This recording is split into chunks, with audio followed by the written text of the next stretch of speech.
year and pay less than 71 pesos per month. Visit tmt.ph/premium to get your free 30 days of the Manila Times Premium.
Good day.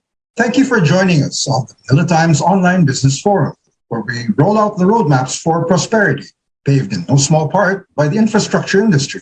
My name is Defort Villaseran, Manila Times RTMT editor, and I'm also your co-moderator for today.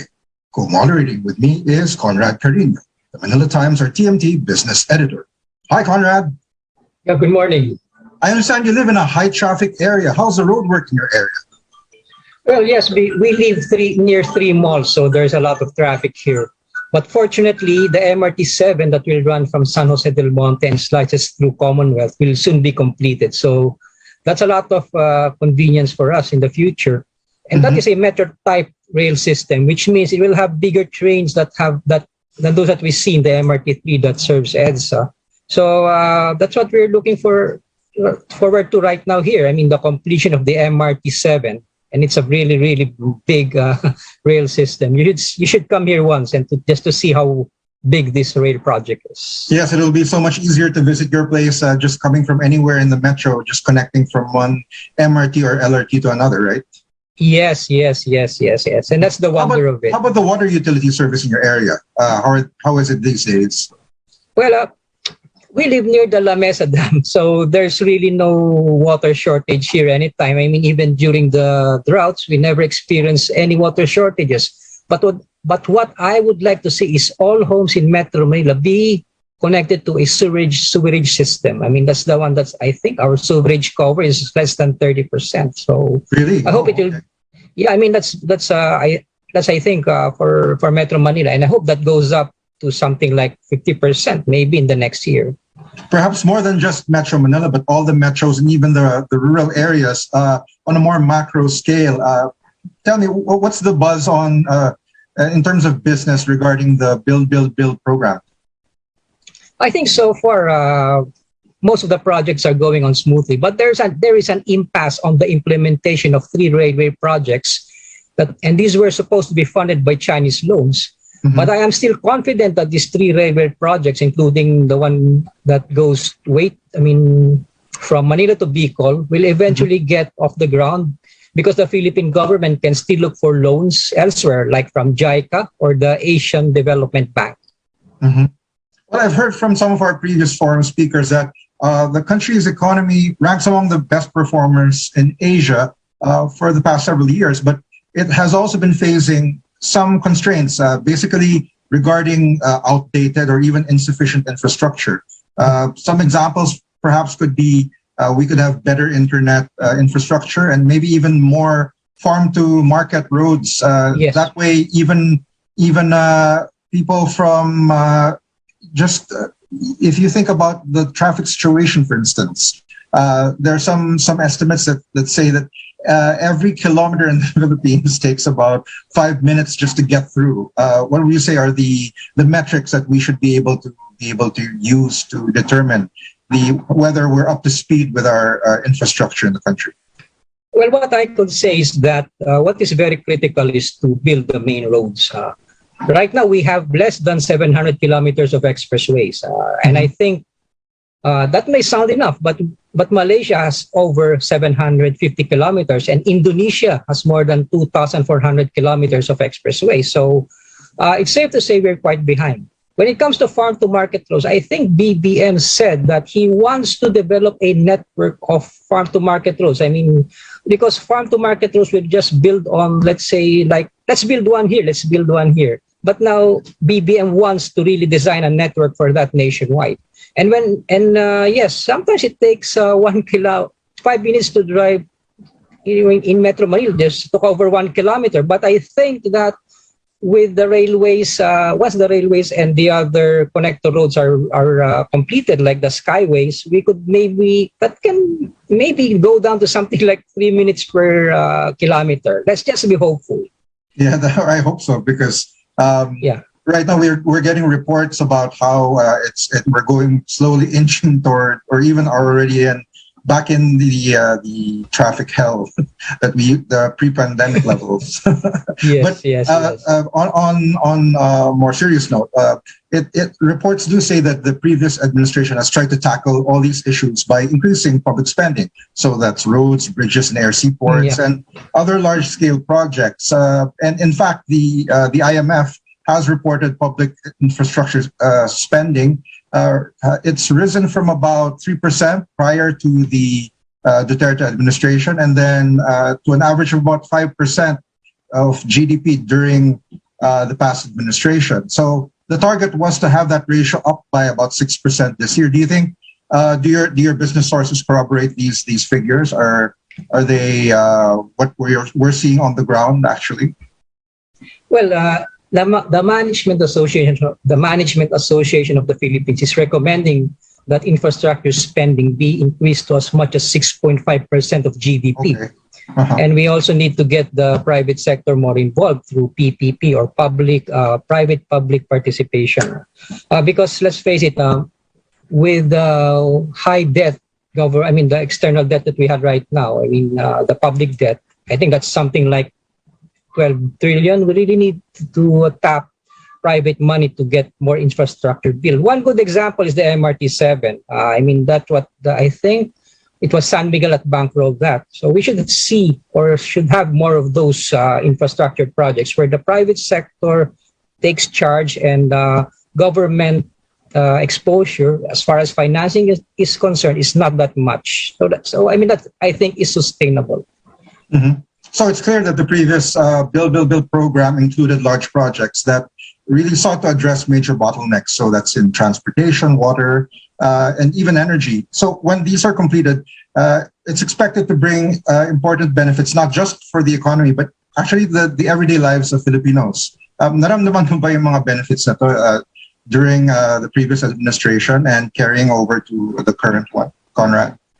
Well, since I also drive out of town, most especially before the pandemic, what I can say is that driving out of town is now more enjoyable than it was, let's say, 8 years ago or even 10 years ago, because we have very good expressways now. Because when you're traveling in an expressway, there's also help in case in case your car breaks down. And of course, the roads there are well paved.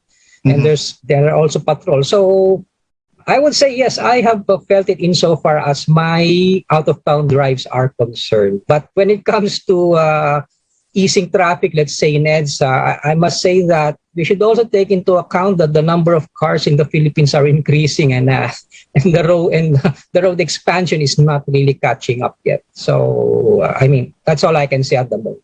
Mm-hmm. I feel that, like in most things in life, there's always room for improvement. For example, like we mentioned earlier, farm-to-market roads and internet infrastructure. But basically, if we become more globally competitive and not just globally compliant, this would greatly affect the cost of doing business, and we can even attract more foreign investment and perhaps really enhance productivity. Wouldn't you say, Conrad? Yeah, I believe that investors will always look at how the government spends on infrastructure, because no investor, especially the big ones, they will not invest in a country that does not have adequate infrastructure. Let me tell you that, kukwento ko lang sa'yo, when I went to Taiwan years back, we went to Kaohsiung, which is a port city. And we were surprised that the roads there were really, really wide, because they had to accommodate trucks going to in and out of the port of Kaohsiung. I haven't seen that type of roads in the Philippines yet, although our ports are improving. So, and of course, when it comes to internet speeds, businessmen would like to see improved internet speeds. But what I've heard is that in the Philippines, even among ASEAN, I've heard that even Myanmar has better internet speeds. I hope I'm wrong in that. But that's what I would like to see. Yes. So better internet speeds and more roads. And of course, more railways. Well, maybe we can speed things up also in terms of our forum. I would be interested to hear our speakers talk about perhaps climate resilient infrastructure, efficient irrigation systems, and even better water management. All of these could help lessen the impact of weather-related natural disasters, and then also boost agricultural production. That way, best of all, the average person, or even those you can say the poor, can be helped out of their situation, and the quality of living for the everyday Filipino would be improved. Yeah, your research is right again, the fourth. And that's the reason why we have invited representatives from key infrastructure sectors to be our speakers today. Representing the DPWH, or the Department of Public Works and Highways, is Engineer Emil Sadain, the Undersecretary of the DPWH, who was designated by former President Duterte as chief implementer of the BBB, or Build program. Good morning, Undersecretary. Good morning. Morning, Sir Conrad and Sir Daport. Good morning po. Kumusta po kayo? Yeah, may I call you Emil? Yes, sure. Yeah, thank you very much. Okay, thank you. Now let me introduce our second speaker. Also with us, representing the MWSS, or the Metropolitan Water Works and Sewerage System, is Engineer Jose Alfredo June Escoto Jr., the MWSS Fields Operation Management Department Manager. Good morning, Mr. Escoto. Yeah, good morning po, Sir Conrad and Sir Daport. Good morning din, Sir Emil. Good morning to everyone. Yes, can I call you June, sir? Yes, po. Okay, thank you very much. Okay. So the fourth?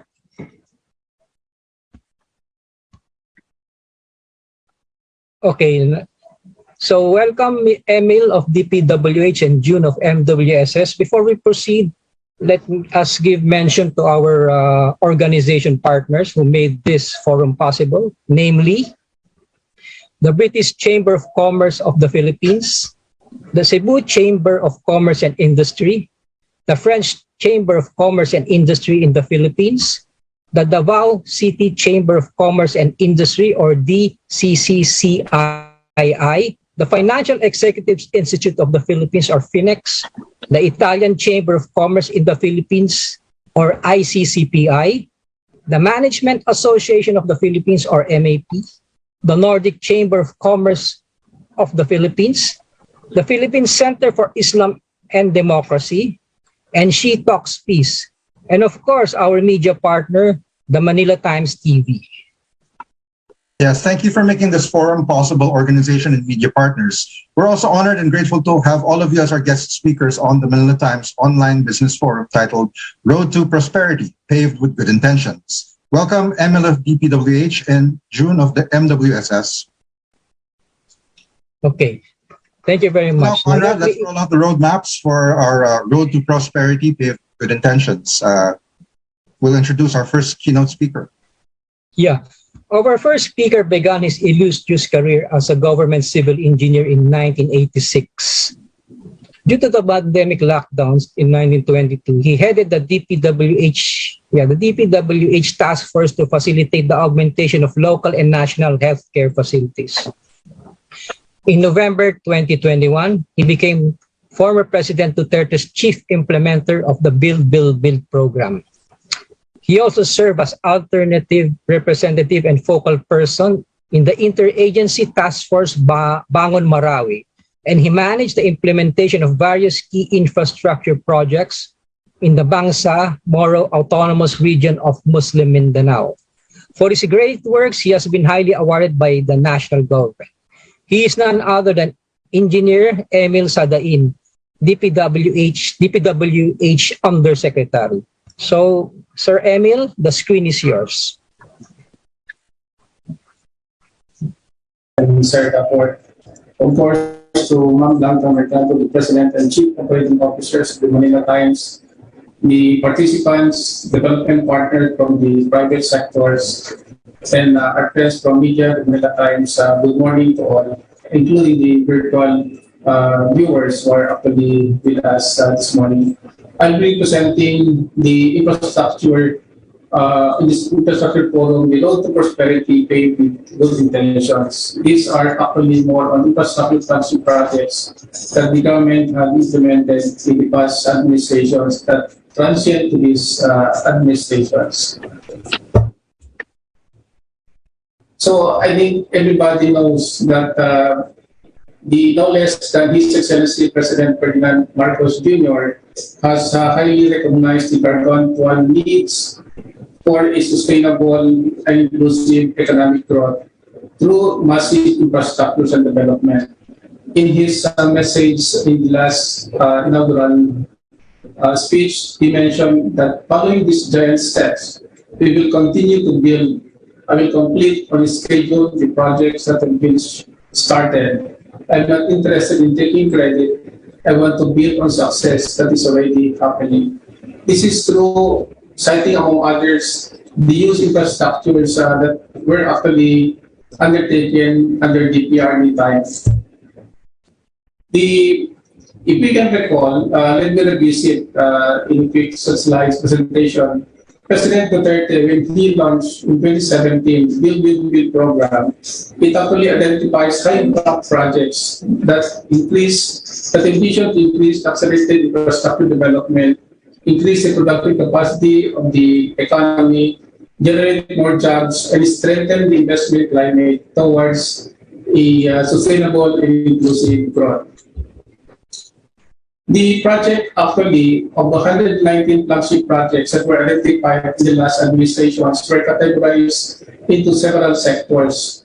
For transport and mobility that dominates the 119 projects, 76 IFPs were actually considered, particularly on roads, bridges, railways, airport, and seaport. While urban development sector covered 15 infrastructure flagship projects, water resources, 11 infrastructure flagship projects, power and energy, 3 IFPs, the info communication technology, 10 IFPs, and the health sectors of 4 IFPs. Generally speaking, we have here a layout of the total updates for the projects now, where the projects of 7 IFPs completed in 2020 and 5 IFPs in 2021. And for completion in 2022, 7 IFPs by June and 10 by the end of 2022. No? But the intention here is to let us know sa total. Sige pa. We have here the 19 IFPs for continuing implementations and completions in 2023 onward. Conrad and the other speakers here, we can see here that the 90 IFPs here are actually carry over from the project that was started in PRD's time all the way to these Marcos administrations. Next slide. So here are the 7 IFPs completed in 2020 from flood control to seaport, airport, the new Clark City phase 1. And in 2021, we have 5 IFPs. As you could see from the screen, those are actually projects that were completed. Then 7 IFPs by June 2022. You could see 7 of those that mix up of flood control, LRT line, the road constructions, even mitigation projects.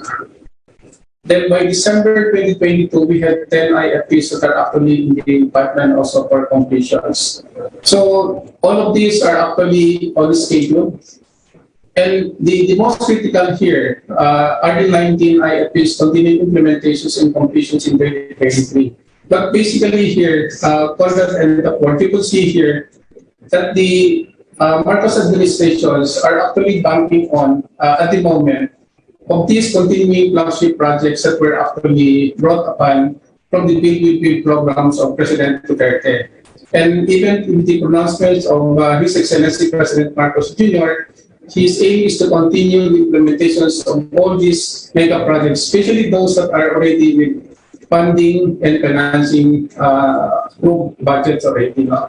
So you could see here 38 IRPs that are actually ongoing constructions, 10 ongoing detailed engineering design, 7 are actually in the processing of financing negotiations, 8 IFPs ongoing procurement, 8 ongoing government approval, while 19 are still for project preparation. So what are these 2023 onward projects? It's actually written here what are actually projects that are ongoing. From DPWS alone, you could see around 18 projects that are actually being sustained for implementations. We have also from DOH, DOTR, TRB2, PSA. Next slide. So for other projects actually that are in the pipeline for procurement, these are actually the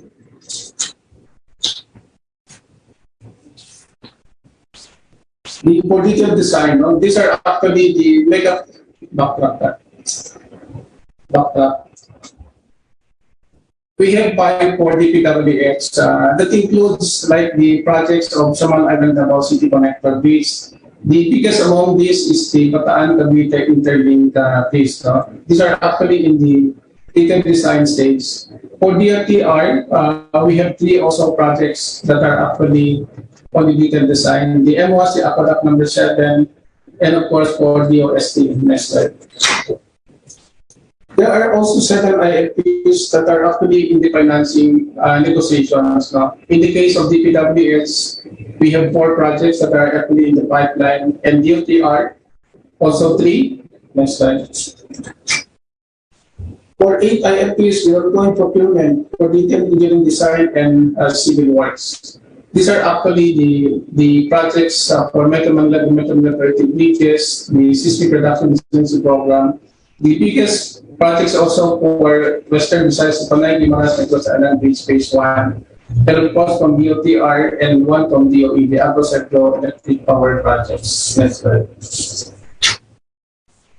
So you could see here also with the IFPs for data ICC evaluation that was actually cut off for review, maybe for this coming administrations under NEDA, they're actually reviewing back those projects. But other that are actually returned back to the implementing units, the 19 IFPs under project preparations, we have 3 from DPWX and DOTR about several projects that are actually under the repackaging for DOTR projects. Next slide. So you could see here the jobs generated under the third administrations under these flagship projects generated around 8.1 million jobs and 2.2 million projected job generation in 2022. Next slide. We just have to show here Conrad and the port the conditions of national roads. You could categorize here the primary, secondary, and tertiary, but giving a total of about 34,251 nationwide. And you also have here around 8,546 national bridges across the country. And all of these are actually maintained and rehabilitated and well taken care by the DPWH. Now, in the recent DBCC meeting, the first DBCC meeting, we have here in 2023, 5.4% was actually targeted to have the infrastructure spending to GDP ratio all the way to 2028 set at 6.3%. Nung last administration, supposedly the 2023 is about at 5.8, no? But because of the 2 years pandemic, it was not attained, but this time it was calibrated by DBCC at 5.4% for 2023. So it's actually a very aggressive target setting, which the administrations, especially the economic clusters, really targeted with a much progressive intention to really attain a 6.3 investment spending to GDP ratio by 2028. Next slide. For Metro Manila Logistic Improvement Program, we are talking here about the short connectors of bridges across Pasig River and Marikina River. No?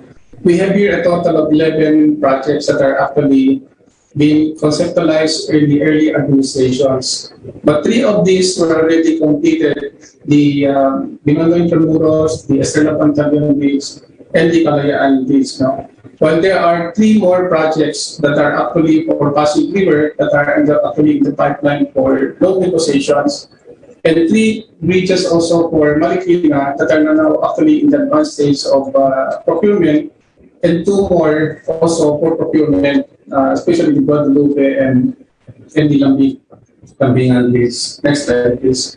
So You have here the widespread view of the Bonifacio Global Ortigas Center Road Link project that was constructed and completed in November 2021.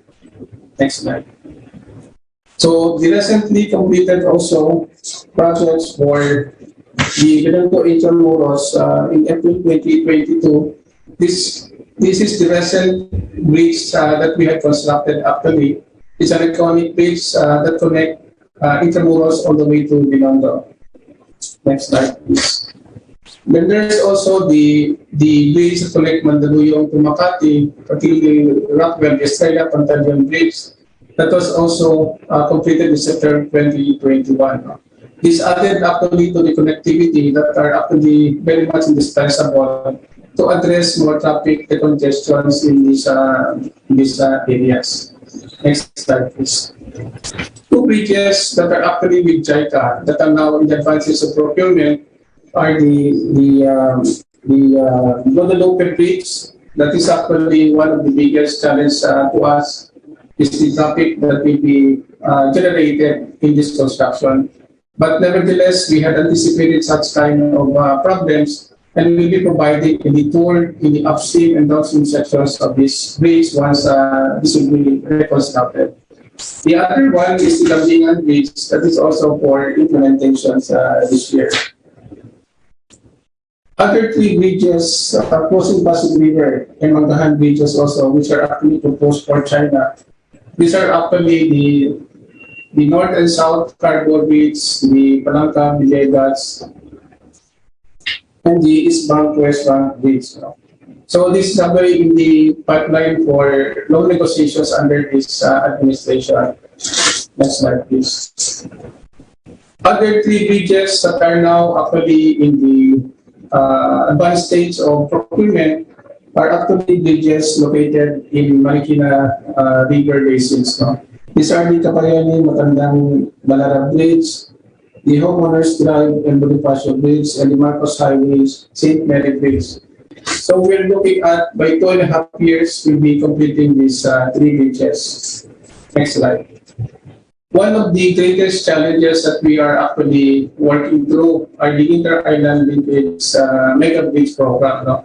We have here a very dynamic programs for these 8 projects, especially for the bigger one, like the Bataan-Cavite Interlink Bridge. This is 32 kilometers that connect Naik Cavite, Pasig Corregidor, all the way to Bataan, Maniveles Bataan. This is actually the advantage of detailed design, where we have already attained around 50%. Then the Panay-Giparas Negros Island, or Western Visayas, this is another 32 kilometers. This is also in the advanced stage of procurement for the detailed design. So other bridges for Mindanao, like the Pangil Bay Bridge, this is actually already about 48% completed. I'll be showing this later, bridge by bridge on the updates. The Samal Island, Davao City, which we have just started mobilizing for the implementations. The 3 Tawi-Tawi bridges, even down south of Mindanao, particularly the farm region, is part of the programs in the IOPs of the Build program of the past administrations that will be continually implemented within these administrations as well.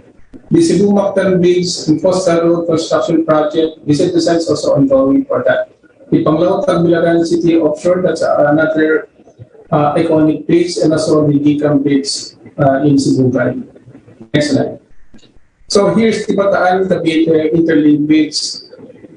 It's actually a 4-lane cable-stayed bridge that really connect Cavite all the way to Bataan.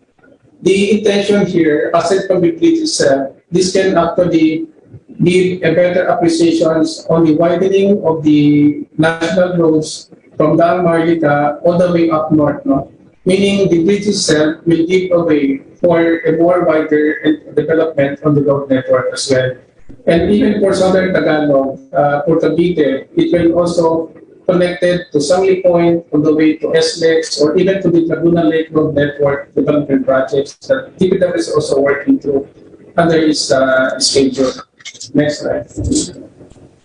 The Panglao Tagbilaran, this is the first iconic piece so far. That is now in the pipeline for constructions. The approaches on these two areas from Panglao and Tagbilaran are now actually ongoing. So the bids will come in as a grant from the China Exim Bank, similar to the grant given in the Binondo Intramuros and the Serena Pantaleon bridges. Next slide. The Panay Manas Negros Island, this is the first interlinking bridges for Western Visayas that we have prepared in the last administrations. This is one very feasible project. There's one question here, Tafuart and Conrad, because why do we have to build only on selected areas? No? Because the proven technology here, as far as the water depth is concerned, is only limited at 50 meters, meaning see deeper than that, or 70, 80, that would be hard to implement. And there's no proven technology yet. There's also the seismic load in the area, the underwater current, the wind load that actually affect the structures in the constructions or even completions. So this went through a very prudent selective as two locations and the construction methodology that has to be applied. So for Visayas, ito yung talagang highly feasible that would give a best connector from Iloilo to Guimaras all the way to Negros Island. So we are now in the advanced stage of procurement for the detailed design, funded by the Korean Exim Bank, and constructions will follow thereafter.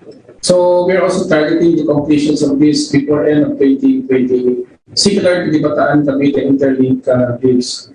Next slide. The Cebu Mactan Bridge and Coastal Road construction projects. This is also in the advances of detailed design. This will provide the fourth bridge connector after Cebu Cordova was constructed. So ito yung pang-apat bridge. And one thing that is good with this bridge, it will also connect to another new international seaport that is actually being undertaken by DOTR through a Korean Exim Bank financing also. So ito, the project is actually with JICA. No? This can easily add traffic, especially on cargos from these two cities. Next slide. The Pangil Bay Bridge, this is actually the first bridge that we have constructed in last administrations, and this is due for completion by December 2023. At the moment, we are on schedule. As part of the 2 years lockdown or 2 years pandemic, we were able to succeed to catch up the delays in the past because most of this equipment and materials were actually came from Korea. No? So we were able to catch up the implementations, and hopefully by December 2023, we have now a good connector of bridge from Tangub City to Tubud-Lanao Norte. No? Okay, next slide, please. The most recent project that was actually approved and funded is the Samal Island Depository Connector project. This is our first China ODE funded project so far for loan of DPWH. It's actually a project that went through a very rigid evaluations by the Department of Finance with a very robust construction package for this program. In fact, the project earns a very high tremendous economic internal rate of return once it is completed. And this is also the bridge that is actually proposed way back in the past many years, but only now this was already considered for implementation. So we have a target schedule by 2027 through a design and build contract. We can have the project completed by then. Next slide. The three Tawi-Tawi bridges, which we have just recently awarded, this is also funded by ADB financing. And we're actually little by little also giving credit to the island provinces, especially the one that needs also enhancement of its infrastructures. Not to set aside other development that we are giving also for Marawi City after the siege, or even for Basilan with the iconic place we are actually soon for constructions also. And even the mainland of Lanao Norte and Maguindanao provinces. Next slide.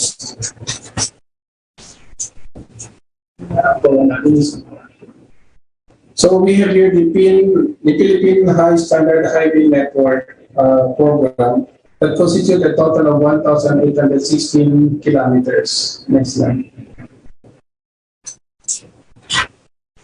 This involved the Metro Cebu Expressway, which is at 56.94 kilometers long, that went through its construction in 2018 all the way to 2022. But what is started here is only Signal 3, no? While Signal 1 and 2 are still proposed for PPP undertaking. Next is the Davao City Bypass project. Siguro alisin mo na yan. Para di madinang. So the Davao City Bypass Construction Project, funded by JICA, this will connect actually Digos to Panabo. No? That's actually 45 kilometers long. And the most complicated items here is actually the construction of the 2.1 kilometers tunnel. So at the moment, we are working on the tunnel. It's already about 200 meters deep inside, where we have already able to drill all the way to the next portal, from north to south portal. It's a 2 lanes highway per directions that go across from Digos to Tapon. Another project is the Davao City Coastal Road. This is almost done, and except for the Bukalang Bridge, that is also under China grant financing. But the Bukalang Bridge would be starting by next year. But the road connectivity, especially on the coastal roads, where we have able to construct around 17.35 kilometers, are now almost done at the moment. Next slide. Now, here's the Luzon Span Expressway network that connects from northern Luzon all the way to Bicol. No? You could see here several projects in the past where we had already established long before. In the past, we had known about LLEX, but the SCTEX, the CLEX, the TIPLEX were actually being constructed for many years already. So until these administrations, we are actually about to complete yung CLEX, that's actually Central Luzon Link Expressway, from Paniki Tarlac all the way to Cabanatuan. The North Luzon, South Luzon connector, the C5 South Link extension, the CALAX, the South Manila Expressway also, or we call it the C6, that is also ongoing and for completion under these administrations. The TR4 that connect from Santo Tomas all the way to Lucena, and the TR5 from Lucena all the way to Bicol, and the Camstor Express. So you could see here, if all these projects will be fully completed within these administrations, we can expect that the 20 hours travel time from Ilocos Norte all the way to Bicol can only be reduced to 9 hours. It's a very seamless traffic flow once this is already completed. And this is expected for completion within this administration. Next slide. So we have here the Central Luzon Link Expressway project. At the moment, we have around 15 kilometers that are actually being used by the public, and another 8 kilometers will soon to be completed also towards next year. So all in all, it will go all the way to Cabanatuan and San Jose. Next slide. We have also the arterial bypass road projects that connects from Plaridel, Balagtas, all the way to Ildefonso. This is where the South Manila Link C6 will get connected all the way to Tarlac.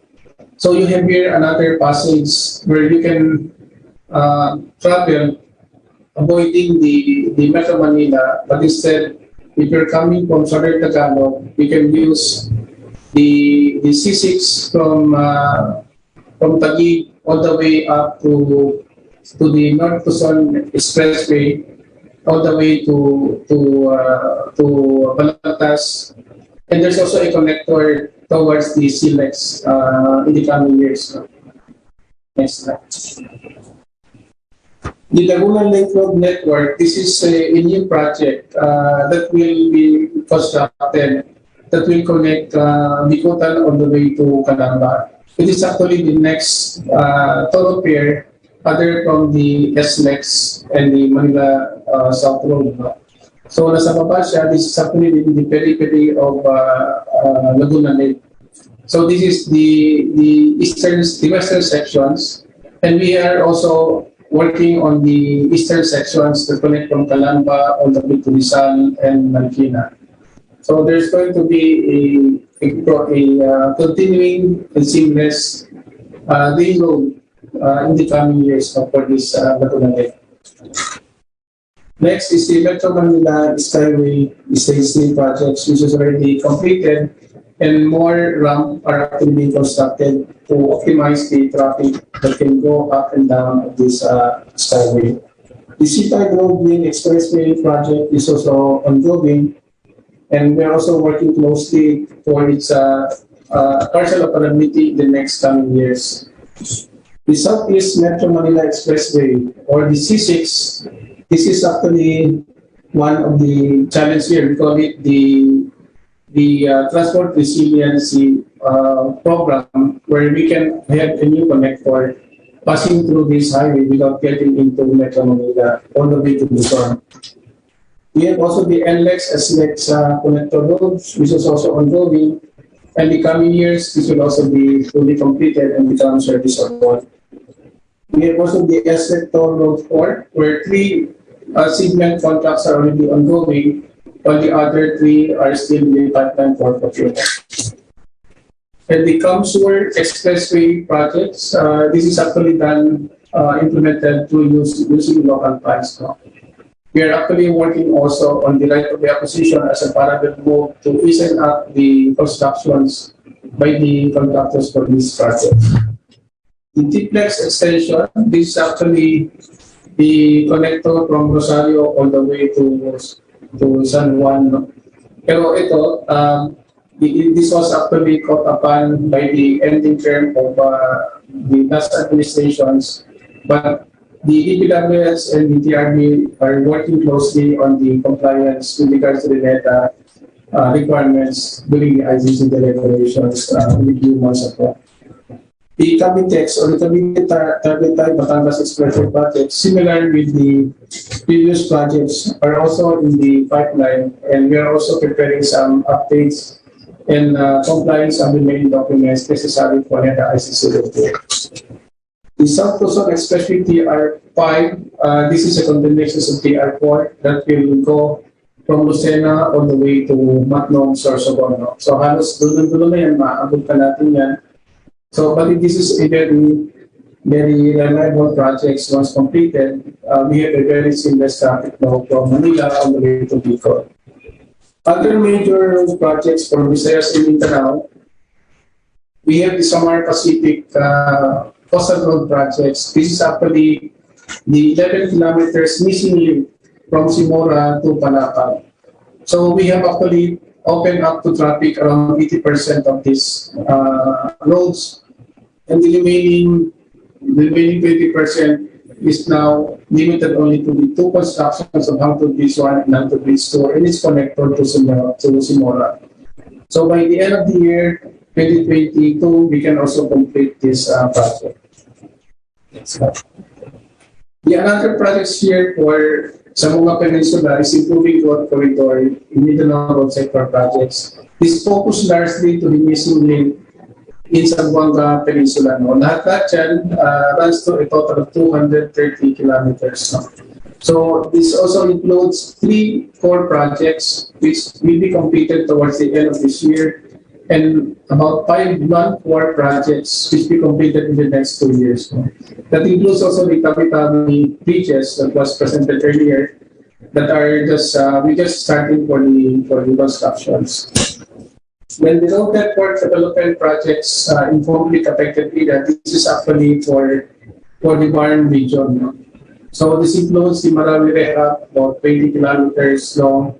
There's also some segments of the missing link of highways in Maguindanao and Lanao Sur, and these projects will be completed by 2026. No?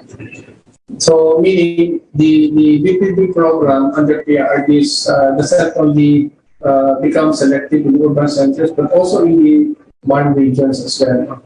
And this is also one project that this administration is looking at to speed up the implementations. So peace and order can also be attained once completed. Another project is the ADB funded also for Marawi. In 2017, after the seeds, DPWA gets come up with several long list of projects with regards to the interventions of infrastructures for Marawi in particular and then also in general. So we were able to construct 20 kilometers under the Chaika Grant, another 21 kilometers under Chaika Dome, and another 18 canals about 18 kilometers long, which are also ongoing. So once this is completed, this can give a very seamless traffic flow also for Lanao Sur and Marawi City. That's right. One project, as I mentioned earlier, is the connector from Isabela City of Basilan to Malawi Island. This is one development that can actually invite more tourist attractions also for Basilan, especially the islands of Malawi. This is being developed as one of the tourist spots, and the iconic base will give an easy access from mainland of Basilan to Isabela City all the way to Malawi Island. So thank you, Conrad, and the port. Those are the projects that we have implementing even this administration. The formal announcement of the president, because we could see that under these administrations, it doesn't stop only continuing the implementations of this coming from the PRD time, but President Marcos Jr. has his own vision to continue and come up with more bigger scale of projects, not to discount even the subways and MRT bus rails that are actually visible to be implemented, not only by DPWH, but also by other implementing agencies like DOTR. So thank you, that's my report, Sir Conrad and Sir report. Thanks for that expansive talk on the government's good intentions for infrastructure, Undersecretary.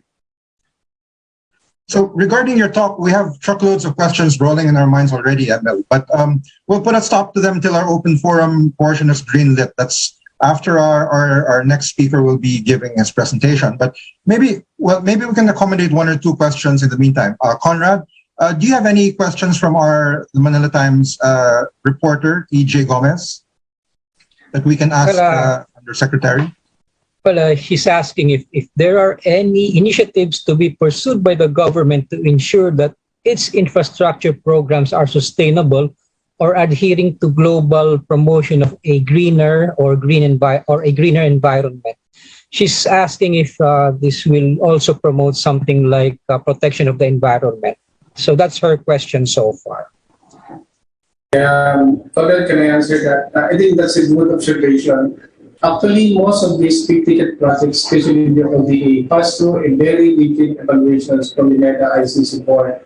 And the ICC actually composed not only the infrastructure sector, but also the environmental agencies like DNR and even NAMBRIA or NIA. They're part of the review team. So going through that process, we have the evaluations from the technical side, the investment side, and including the overall approval through the NEDA board, from ICC Technical Board, ICC CAMCOM, all the way to the NEDA board. So all of those parameters that has to be taken care, even the safety net on the environment, safety net on the social aspects are actually being considered in this review. So no wonder that all these projects that went through the NEDA ICC board are actually legitimate projects and properly reviewed. There's also the threshold that projects that goes beyond 10% up are actually highly feasible projects, meaning it can attain a very substantial return of investment in the part of the government expenditures. No? You can have a huge investment with so many socioeconomic benefits that can be a contributory factor to the attainment of the GDP as targeted by the government. So, well protected po ang flagship projects natin with regards to the implementations. So, it's really highly sustainable also. So the transition from PRD's time to Marcos time is really a good opportunity to have all these projects continue, sustain, and realize in the coming years. Salamat po. Thank you, Undersecretary, for that answer. On a lighter note, we have another question regarding, well, you mentioned among many of the connector bridges and the interurban bridgeways that you elaborated upon.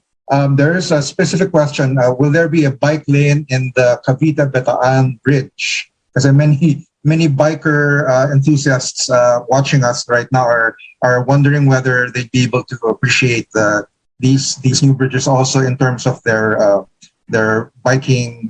So for some of them, it's not just a weekend hobby, but it's actually their means of getting to and from their places of work. I agree with that part. In fact, that's part of the design concept to have bicycle lane. In fact, even the pedestrian lane has to be there. So not only for the main carriageway for big vehicles, but also for bicycle lanes that will be provided also under this design. Well, actually, please hold that thought because we do have a number of follow-up questions regarding the urban development and planning in terms of more green technologies for transportation interlocked with the infrastructure developments being planned and being rolled out. So please do stay with us until our next speaker finishes. Thank you very much, Emmett. Thank you, Dr. Thank you, Conrad. So our second speaker was inducted as an official of MWSS in August 2018.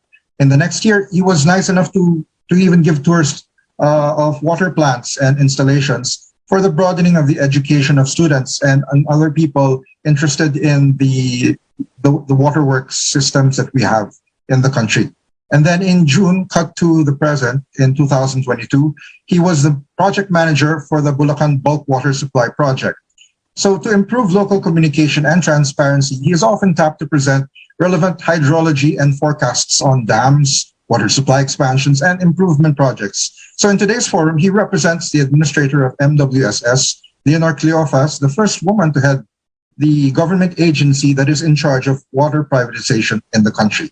Ladies and gentlemen, it is my pleasure to present Engineer Jose Alfredo June Escoto Jr., MWSS Field Operations Management Department Manager. The screen is yours, June. Thank you. Good morning to everyone. In behalf of our administrator, Engineer Leonor Cleofas, who is attending also a very important meeting today, allow me to do the presentation of our programs here at the MWSS. Can I share my screen, please?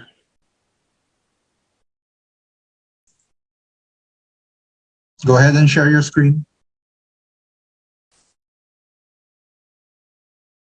It's coming up. Okay. We can see it.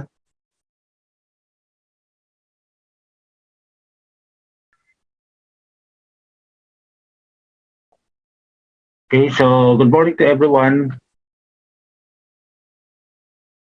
I will start first the presentation with our mandate and vision, where the MWSS was created in 1971 under Republic Act 6234 with the mandate to ensure uninterrupted adequate water supply and distribution of safe and potable water to Metro Manila, and now we include the province of Bulacan. And at the same time, we are contributing to public health and safety through proper maintenance and improvement of the existing system, and likewise securing environmental conservation, serve the ecological systems within the service area. The MWSS is like now in its 144 years, as established since 1878, where we are the oldest waterworks system in Asia. In 1997, the operation and maintenance of the water supply system was privatized, and we have divided Metro Manila into two concession zones where we have the west zone under Maynilad Water Services and the east zone under the Manila Water. So beforehand, before the MWSS privatization, the MWSS is the one dealing with the public where the delivery of the water services comes directly from the MWSS. And now that we are privatized, our operation and maintenance of the system were handed down to the concessionaires. Now, for the service areas of the MWSS includes the whole Metro Manila, the whole province of Rizal, the portions of Cavite, and now the Bulacan. So we have now three concession zones. We have now the west, the east, and the north. Now, for from 1997 up to this time, you will notice here that beforehand, before we are privatized, the population served beforehand is only around 5.82 million, but right now that is more than 3 times. And the water supply coverage before is only at 48%, but right now is almost close to 100%. So for the sewerage coverage, in which this is now the concentration from this time, before the coverage is only at 9%, but right now we are almost close to 26%. And same with sanitation, from 1% before, and now is around 82%.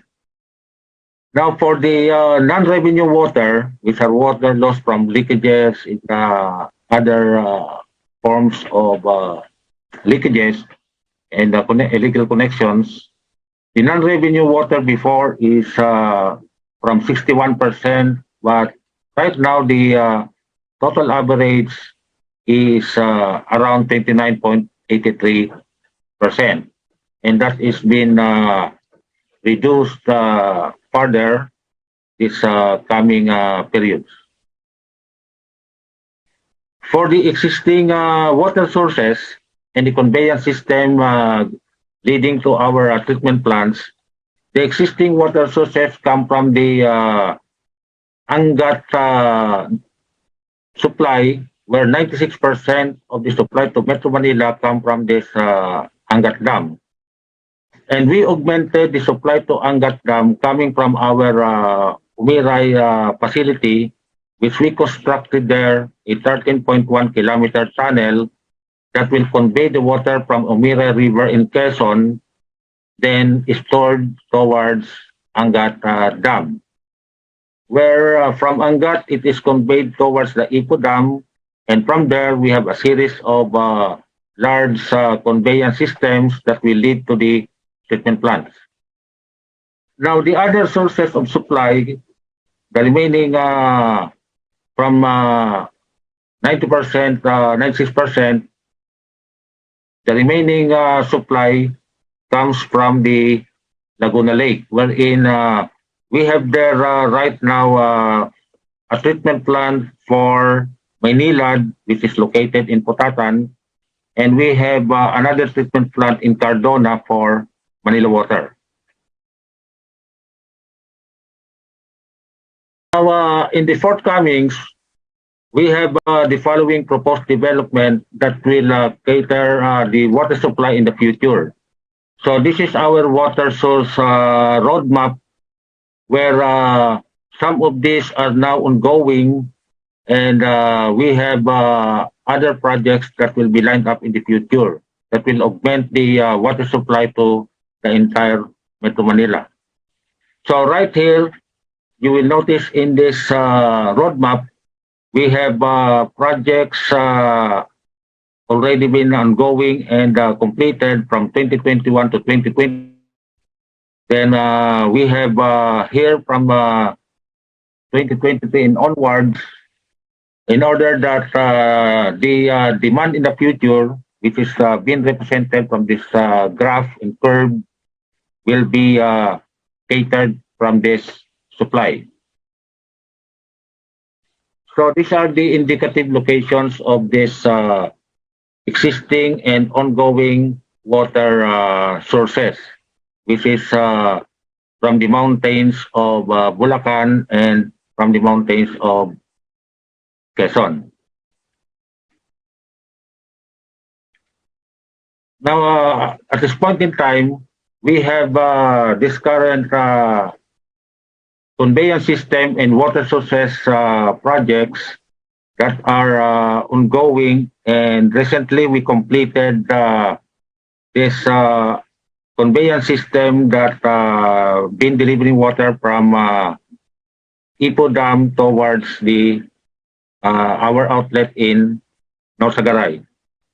So the details of this project will be shown later, and I will start first with this Angat Water Transmission Improvement Project. So this Angat Water Transmission Improvement Project is a new tunnel, which is the fourth tunnel that we constructed from Barangay Bigte in Norsagaray, Bulacan, going to Ipo Dam. This is a 4-meter diameter tunnel, 6.4 kilometers in length, which we bored through the mountains of Norsagaray, Ipo Dam, using a tunnel boring machine. So this project was completed on August 2020, August 16 of 2020, which is been completed 5 months ahead of schedule. So this is now operational at this point in time. Then we have next is the Bigte Novaliches Aqueduct number 7 project. This is ongoing right now. This is a design and build aqueduct, which is 3.6 meter in diameter, traversing along the MWSS right-of-way, beginning from Bigte, Norsagaray, Bulacan, leading to the La Mesa treatment plant. This is a 15-kilometer aqueduct that will replace our old aqueducts 1 and 2, which are constructed in the pre-war era. This aqueduct 1 and 2 is was constructed in 1938, and this aqueduct number 7 intends to replace this old aqueduct in order that reliability and flexibility of supply will be conveyed towards Metro Manila. So the capacity of this aqueduct is 1,900 million liters per day. The project is started on September 7 of 2021, and this will be completed on October 5, 2024. Right now, the accomplishment of this project is 6.73%, and the construction is now ongoing. Next is we have this Wawa Bulk Water Supply Project, in which this project is a design and build project. It's been that will supply water to the East Concepcion Zone or Manila Water. This project is composed of 2 phases, wherein the first phase is or has a capacity of 80 million liters per day, targeted to be completed this October 25 of 2022. So the phase 2 is a large facility, wherein this is 438 million liters per day of supply that will be completed in the coming years.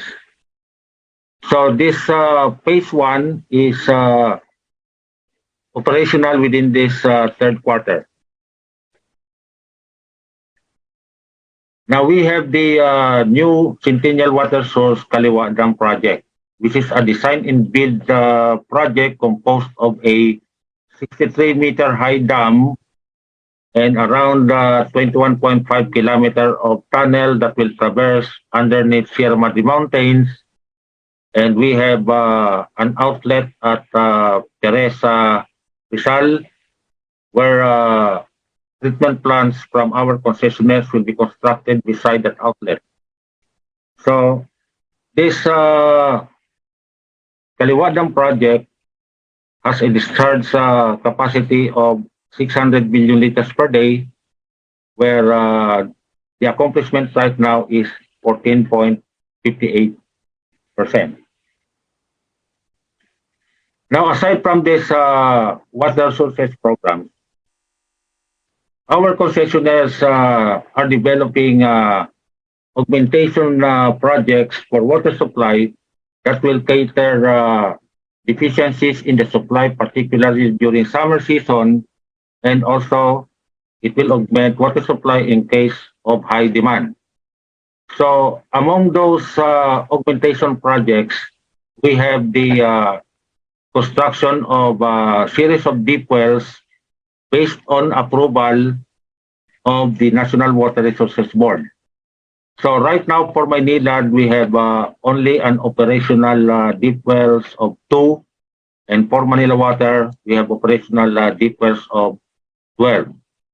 And we have also series of deep wells which are considered standby and ready to operate in case the supply is needed. Now, another type of augmentation supply comes from the modular water treatment plants. For Maynila, there is a total of 4 projects on this type of facility, where the phase 1 here, the Julian modular treatment plant located in Cavite, is almost completed. The other one in Anabu has an accomplishment of around 56%. And the other 2 are still ongoing with regards to the acquisition of the property where the plant will be constructed. For Manila Water, the modular treatment plant constructed in Marikina, located in Barangay Nangka, Marikina City, is now 100% completed. And the testing in the trial run of this facility is still ongoing. Now, recently, Maynila inaugurated the modular water treatment plant in Parañaque, where this new treatment plant, we called it the New Water Modular Treatment Plant, process the water that come from the sewerage facility. So this has been a new treatment plant beside the water reclamation facility of Maynilad. So this has been the ceremonial launch for this facility was held on August 28, 2022. And this is only phase 1, which is the first 10 million liters per day. And phase 2 of this is around 40 MLD, which will be programmed to be completed. The earliest is next year. Now, for the augmentation or reliability project, Manila Water recently completed the La Mesa Balara Aqueduct number 4 project, which will convey the raw water from La Mesa Dam going to the Balara treatment plant. This project is a tunneling project, a 3.1 meter diameter tunnel, 7.3 kilometers in length, traversing underneath Commonwealth Avenue, beginning from La Mesa Dam, going to Balara. So this project is scheduled The inauguration of this is tentatively scheduled this coming 23 September of 2022. So the capacity of this is 1,000 million liters per day. Now for the sewerage programs, the concept for sewerage that will be implemented is either a separate system or a combined system. Considering that Metro Manila is highly urbanized, and if we will implement a separate sewerage system, so it will be creating much traffic. So what the concessionaires are implementing right now is what we call the combined system, wherein the effluent from the household has been passed through a drainage system, and from there it has been intercepted and treated through the sewerage treatment plant. So right now the status of our treatment plants we have here in the table, and in this coming retribasing periods, they are going to implement a series of projects with regards to this sewerage program. For sanitation, which is the septage management,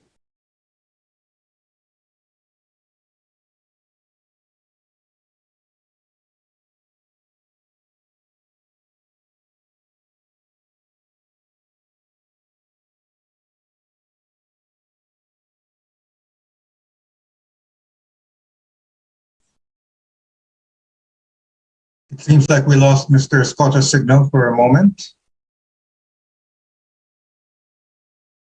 Mr. Scott, are you here?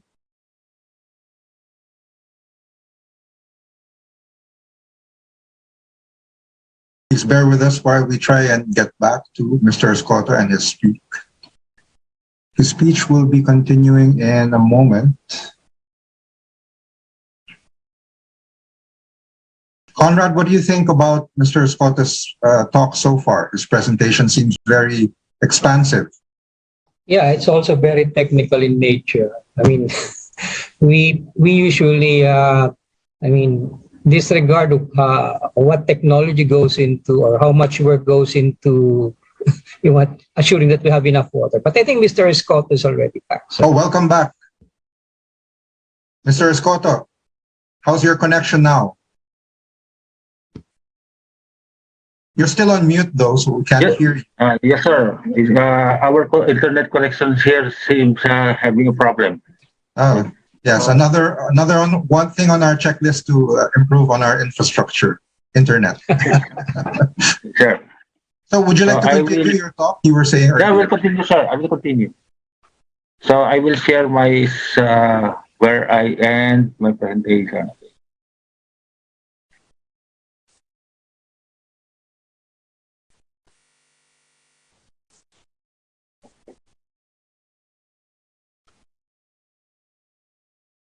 So I understand correctly that we have certain portable plants that actually will help alleviate the water shortages by recycling used water and make it. Yes, sir.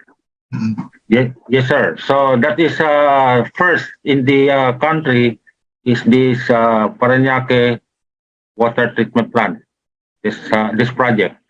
So this is first in the country, and this is only 10 MLD. And the supply of this is blended on the supply that come from the Labesa water treatment plant.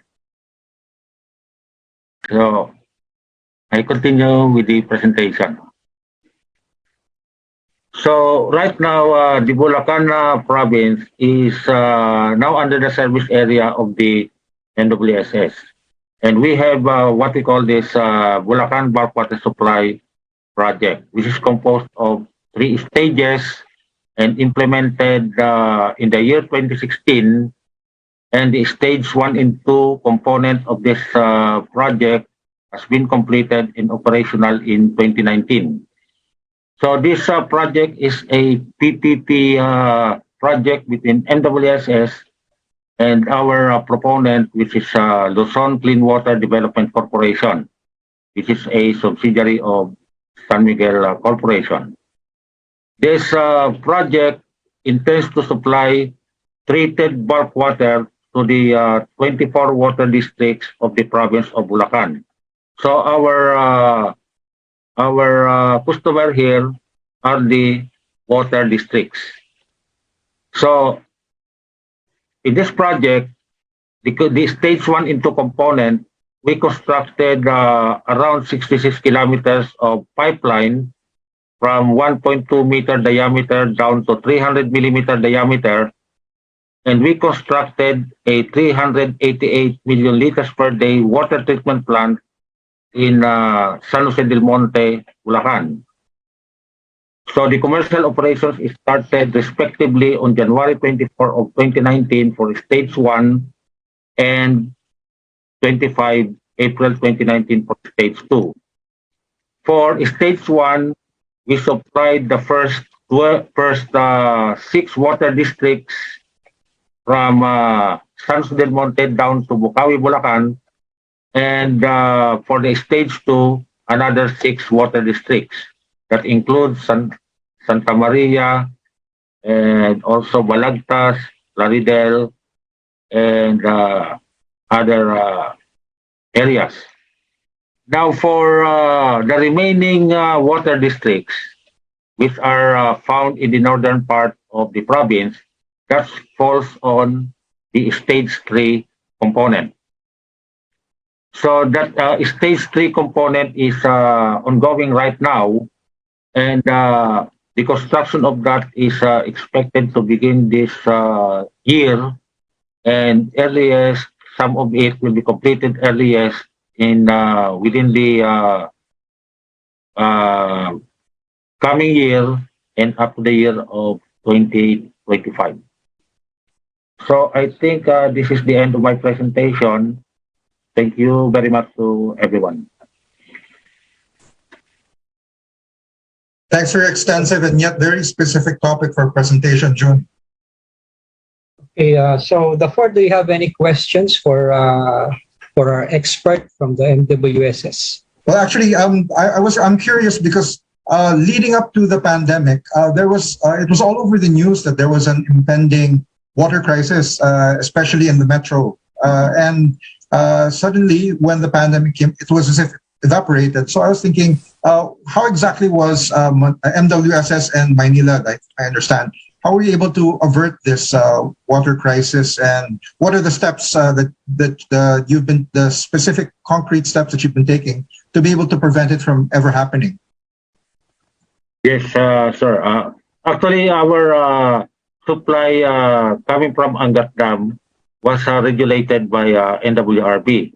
So what we do here in order to maintain the supply, although during summer season the allocation from Angat has been reduced, what we will do, we proportionate the supply to our stakeholders.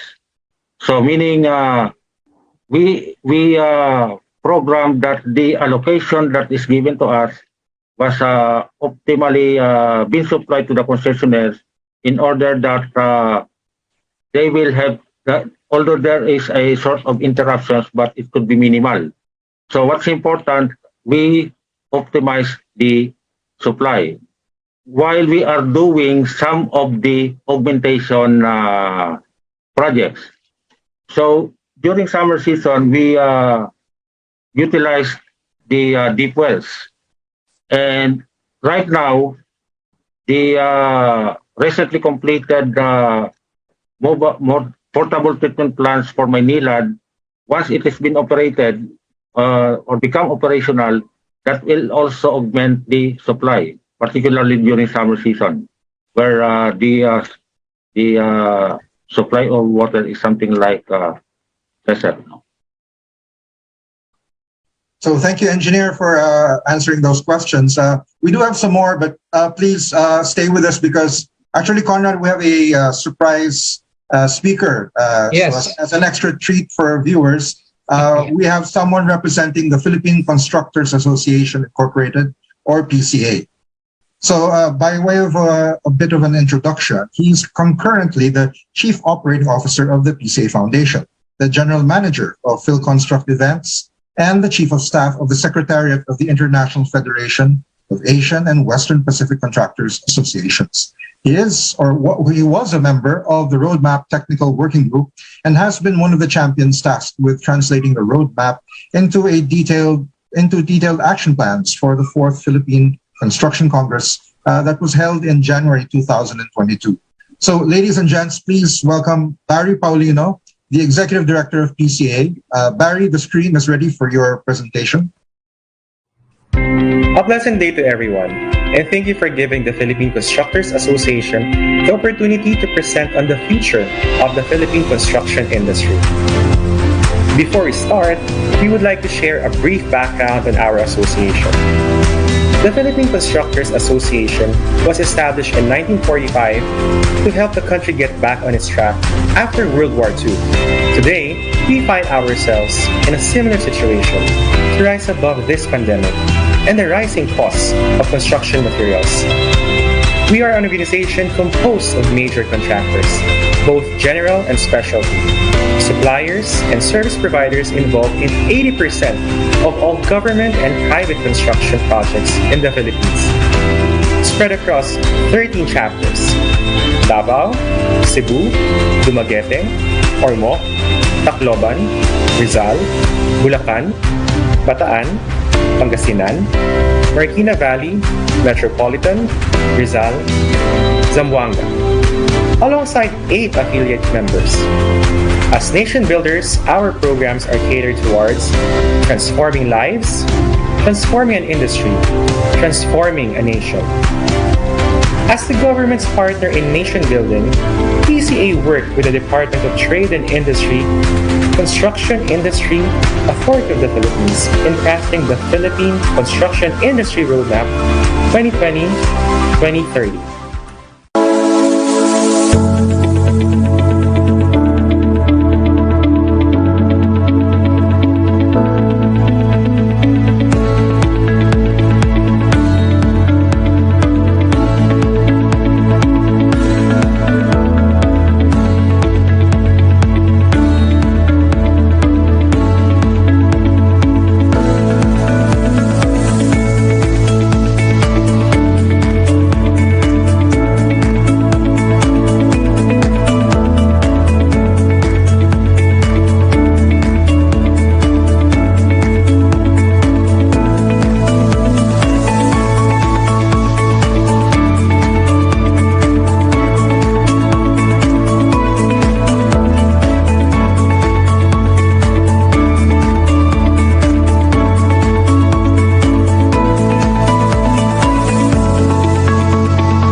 as the future of the construction industry, we aim to shape the future capacity, values, and institutional integrity of the industry for the next 10 years. The Philippine Construction Industry Roadmap enumerated the overall vision and the values of the construction industry that both public and private sectors have declared for the country. The development and implementation of the Philippine Construction Industry Roadmap 2020-2030 with the TDI's Construction Industry Authority of the Philippines is inclusive of key roadmap program clusters with the theme Tatag at Tapat, echoing building with integrity. The roadmap sits on 4 pillars: productivity, sustainability, globalization, and institutions. Without the roadmap, and if we continue doing the same thing over and over, we can only achieve 43 trillion pesos worth of infrastructure projects vis-a-vis 130 trillion pesos worth if we follow the roadmap. This roadmap functions both as an institutional mechanism for communication and collaboration, and as a counting testament of the commitments made by stakeholders, whether private, public, domestic, or foreign. In spite of the talents and capabilities of our construction workers, local productivity remains low compared with our neighbors due to various aspects. Allow us to zero in on one much-needed aspect: training and application of modern tools, equipment, innovative construction techniques and methodologies to improve production. We invite you to explore this potential business with our various stakeholders. Intertwined to becoming global, a solid foundation has to be made through improved quality of construction services consistent with the principles of sustainability. The country has a young generation of eligible manpower that can be harnessed to form the nucleus of transforming the construction industry in order to meet the demands of the future. At 77 years, the Philippine Constructors Association continues to be the country's partner in nation building. While we believe that the Build, Build, Build program of the past administration will continue beyond 2022, we are also training our sites to become a partner in building nations. We can only become a globally competitive with increased scope, magnitude, or scale of projects and specialized services to offer to other countries.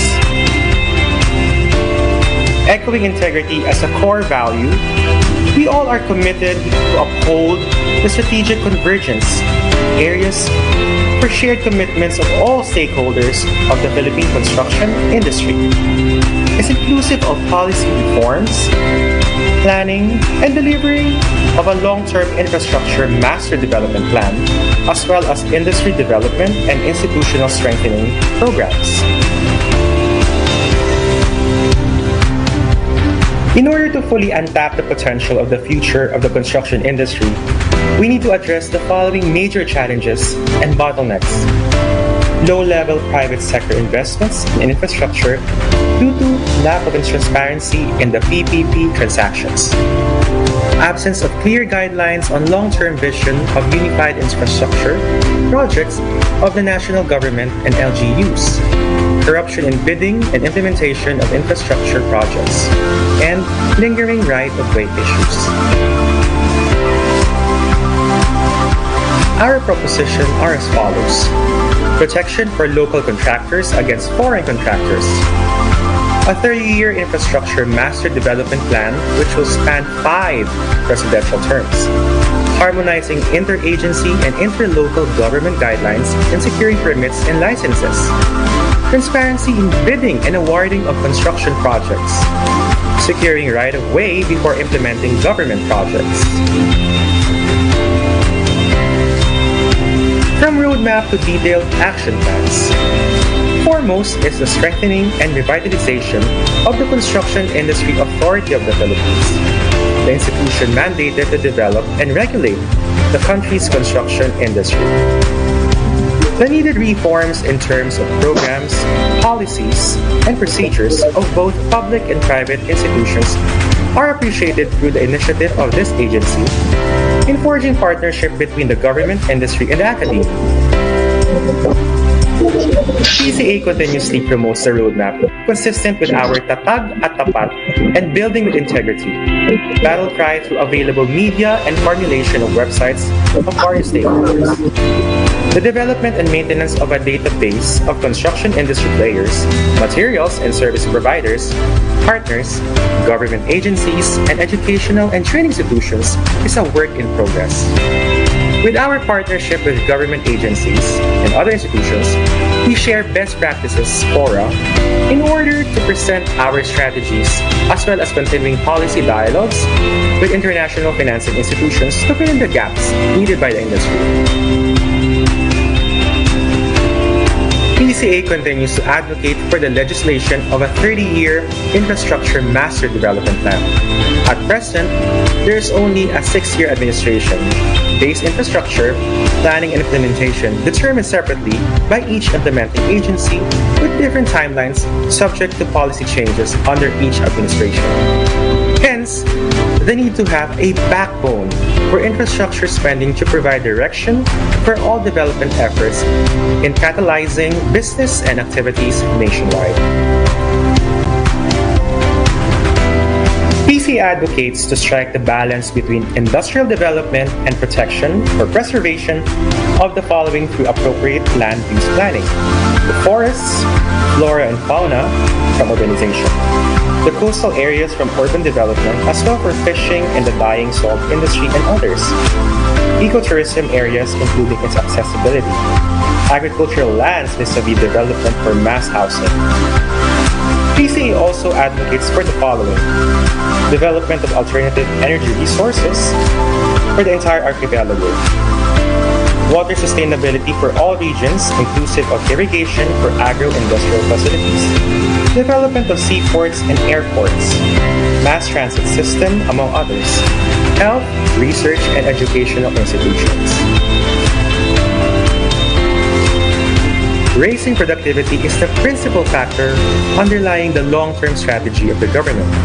We have to promote competency-based certification, bridging programs and dual training, and professional licensing program for construction professionals and managers, supervisors, workers, trade, and entrepreneurs, duly supported by the government, industry, academic partnership. Construction is considered dirty, difficult, and dangerous, but most people look down on our construction workers. Hence, our advocacy includes values formation and putting dignity back to the construction workers through provision of decent housing program, pension plans, and training levy. We now have around 4.4 million workers, but productivity is still very low compared with our neighboring countries. Our goal is to convert different sets of professionals and skills to develop new and improved sets of skills and professional competencies that incorporate modern technology, innovation, and digitization to greatly improve worker productivity. As a result, the average industry worker in 2030 can actually produce 500% more work compared to 2018, resulting to a total maximum annual value of work amounting to 21.4 trillion pesos by the year of 2030, almost 10 times larger than the 2.3 trillion pesos worth of construction work in 2018. In part to the current pandemic, the use of digital technology is gradually entering the construction industry, changing how infrastructure, real estate, and other built assets are designed, constructed, operated, and maintained. We have institutionalized the use of digital technology for application of contractors' license, a step to further improve and streamline the process flow to eliminate delays in issuances of licenses.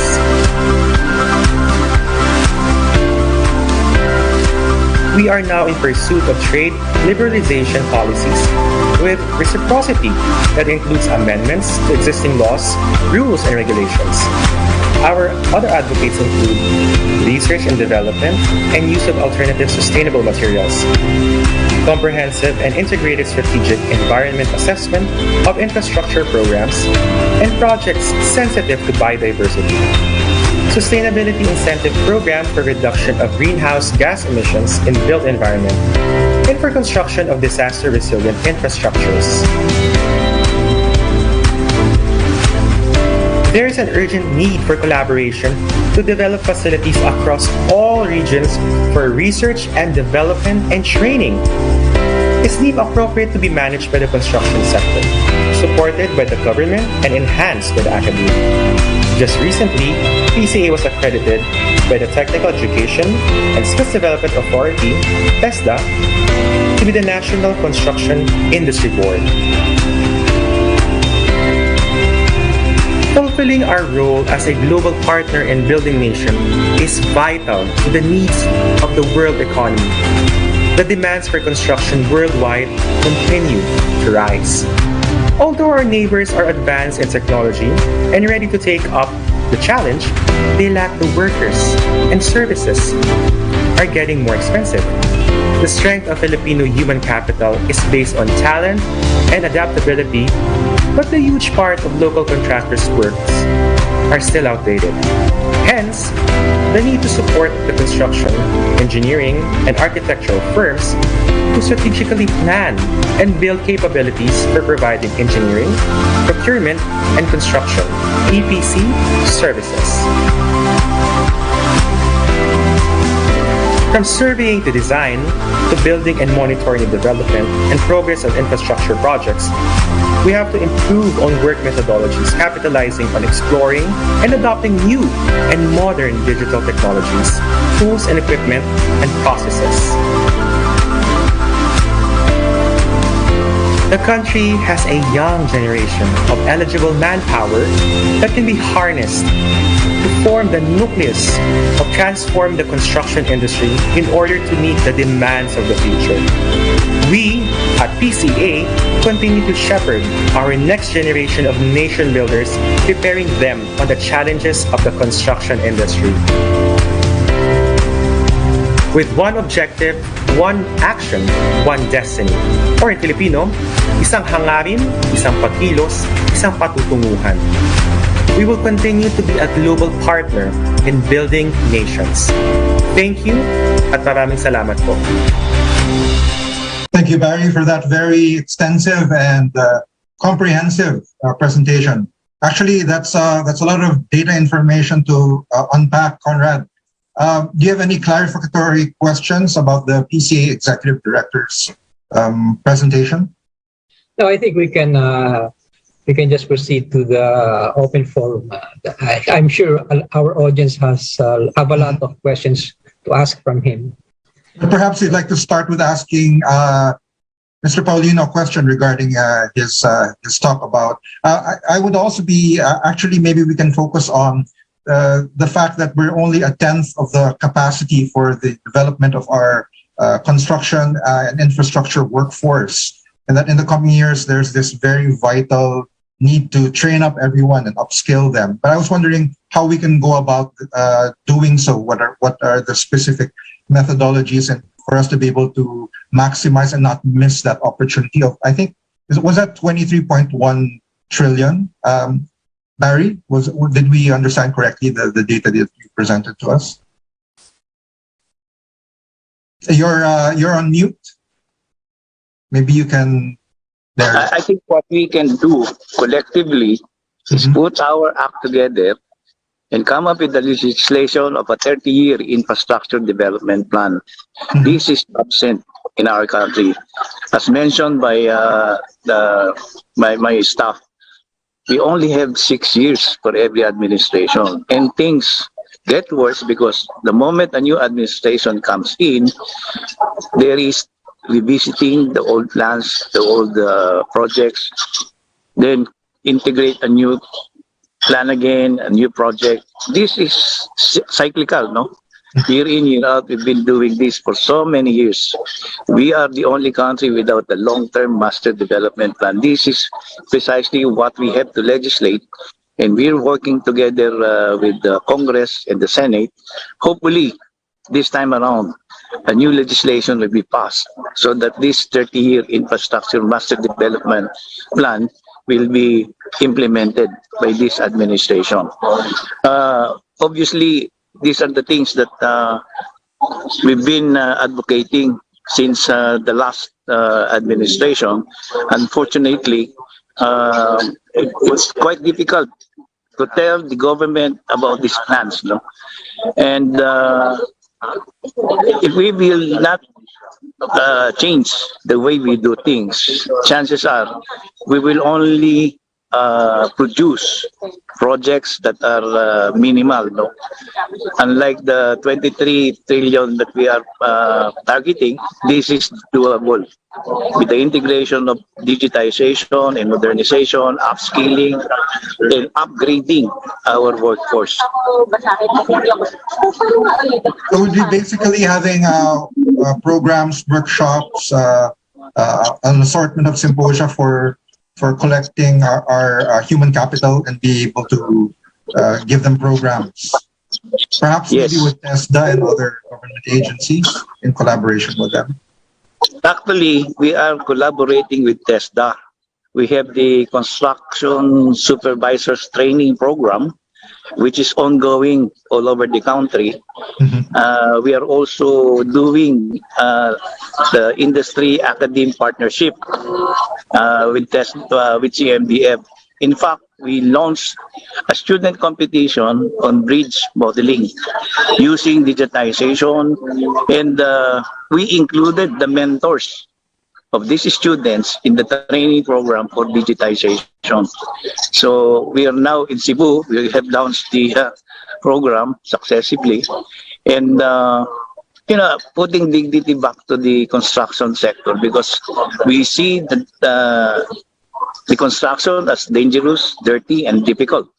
Now, this is about time that we change the mindset, no?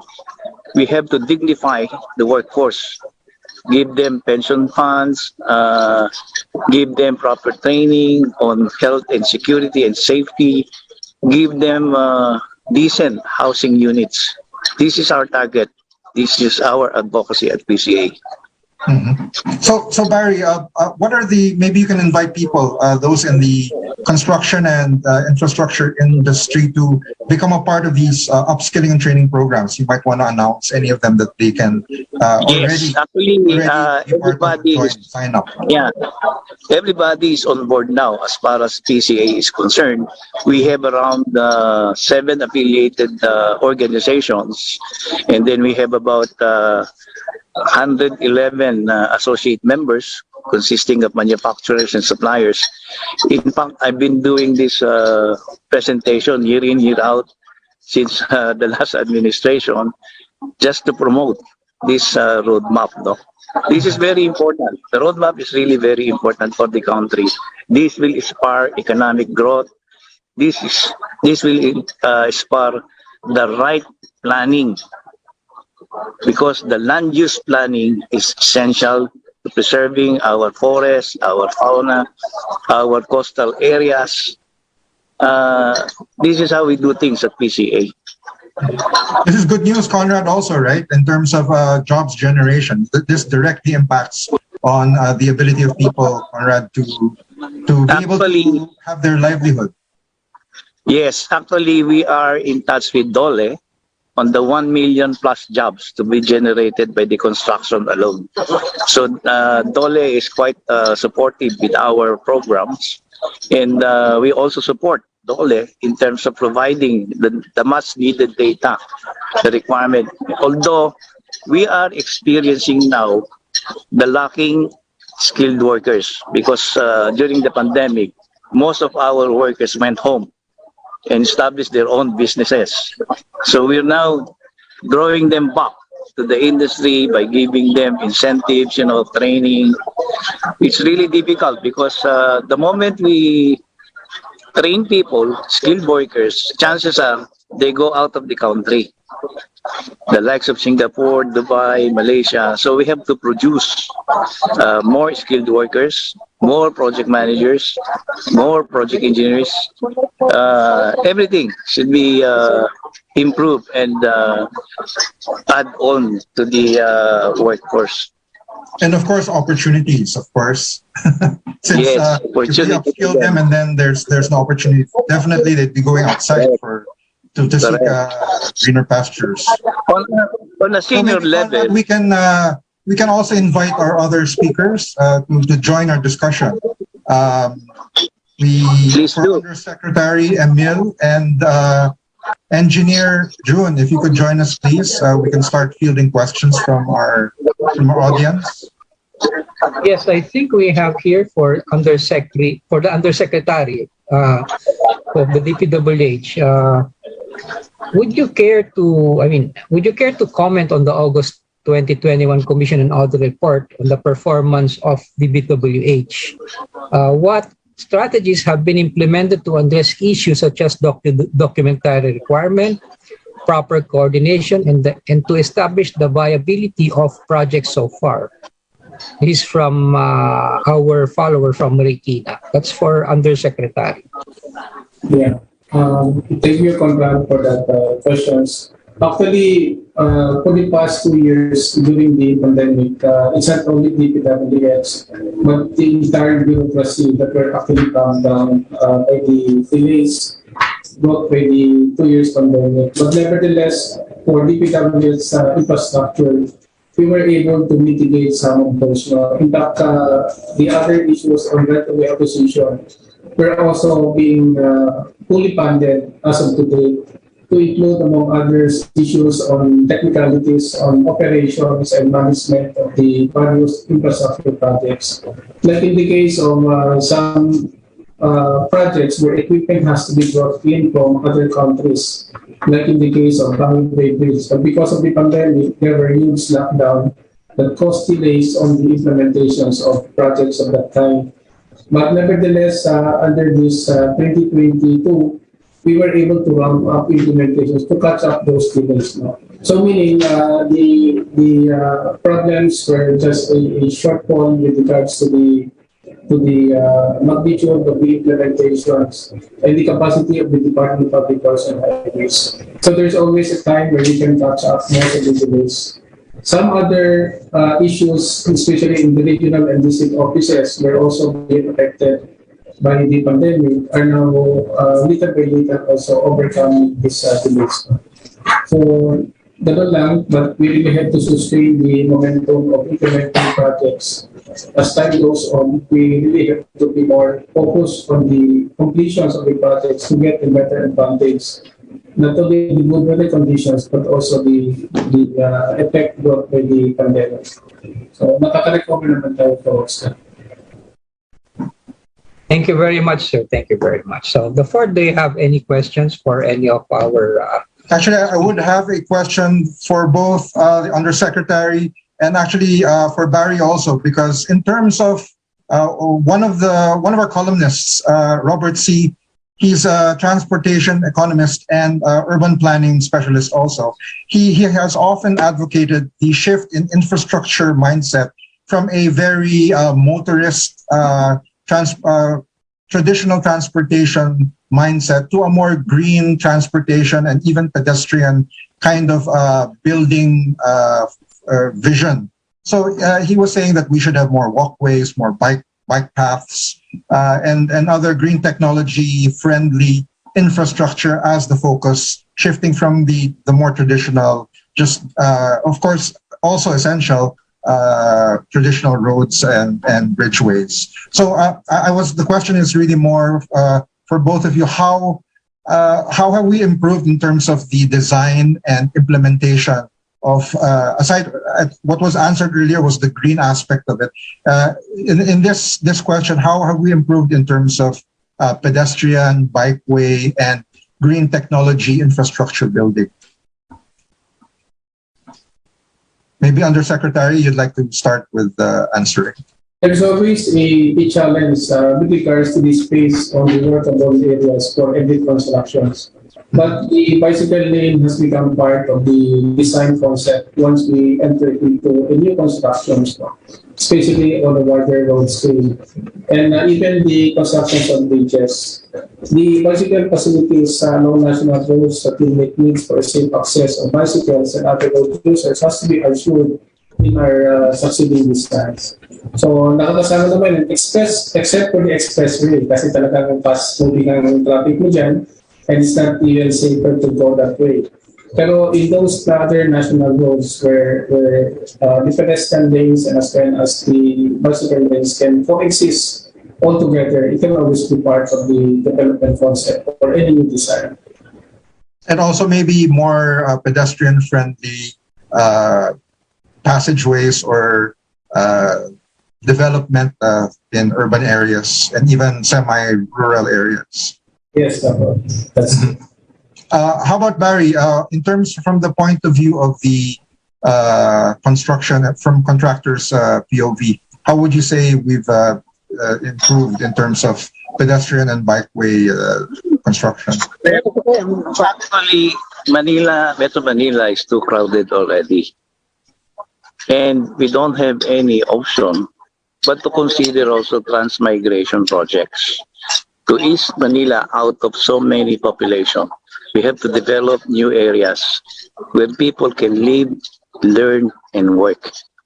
This is absent in the planning process. We have so much land that can be developed, and we need to do something like that, no? Like what Indonesia did. The thing that the new Clark City did is very, very, very much welcome. Because this is a new Clark City and sustainability is there, environmental wise is there. This is totally absent in Manila. You cannot do anything in Manila except to, transmigrate so much people in Manila. We have around maybe 20 million in Manila, the size of Malaysia. So it's too crowded. We need really to transmigrate. I see. So, Conrad, would you have any questions for our speakers? I'd just like to ask about our water supply. I mean, how ahead are we, or how proactive are we in terms of assuring supply of water? I mean, infrastructure can easily be. I mean, we can build as much infrastructure pipes, but if the water supply is not there, there's nothing to run in the pipe. So I'd like to ask our expert from MWSS, can we assure the consumers that we will have 100% water supply at least within this administration? Yes, Mr. Scotto. You're still on mute. Maybe you can unmute. Sir, sound check. Sound is okay. Yeah, My sound sound is okay. We can hear you. Sir, can I show again my can I share my presentation again? Okay. So I will show here the water supply roadmap again. This one. So in this roadmap, the completion of our projects will be here in year 2025. Okay. So as what you see here, the supply is this one. The supply here is already much higher than the demand. Okay. So this is year 2025 here. So although right at this point in time, we are having this sort of little shortfall, but once the augmentation projects will be online, this will be almost been what they call it can be taken into. So once we have this the completion here of this 80 mld Kalawis supply, you will notice that we are still above what we call the average demand. So this project is completed this coming quarter. So moreover, this will augment the supply that will be, or the demand that will be here in the coming year. Okay. Thank you very much, sir. Engineer, I noticed in your presentation, you have this new technology being used by the MWSS. It's called the TBM, or tunnel boring machine. How has it Yes. improved the construction of aqueducts without, I understand it allows us to redirect, we don't have to redirect or inconvenience everyday traffic on roads. Sir, like this. The tunnel boring machine, we already used that 4th time. So this tunnel boring machine will shorten the construction timetable because underground, this has been excavating underground. And the usual traditional way of tunneling is by using drill and blast, which is blasting. That is something like will have also an impact. So considering that this is a mechanized and this is a boring machine as large as one-story building, so we completed the project ahead of schedule because once the machine is started, that is continuously been working until such it will encounter a very soft soil. So once the soil is hard, once you started the machine, that is directly working. So the technology you've been applying helps to show, like here in your chart, your roadmap on how in just a few years we'll be able to surpass demand actually, and we'll have a surplus of water supply. Yes, yes. So can you tell us more about the solar rain clean water system? What's it for and how does it work? I understand that MWSS was tapped in the use of this technology. Solar rain. Come again, sir. Come again. Solar rain clean water system. Solar rain clean water system. Is that something that the MWSS was interacted with in terms of the implementation or possible use of this technology? We are actually open to having new technologies, just like rainwater harvesting technologies. So actually, in the coming in the project, which is the North Luzon Expressway project, one component of that is the water harvesting system, which will augment supply to La Mesa Dam by around 10 million liters per day. So that is right now still in the drawing board and not yet presented to the MWSS by the proponent, because the NLEE, the North Luzon East Expressway, is a project of the DPWH that will utilize our raw water aqueduct right of way beginning in Norsagaray down to La Mesa Dam. So we will have to await submission of that from the proponent itself. Hopefully That's very interesting also to know, sir. So Conrad, we have other questions from our viewers. I think we have we already have asked almost all of it. So I mean, do you have questions on your part?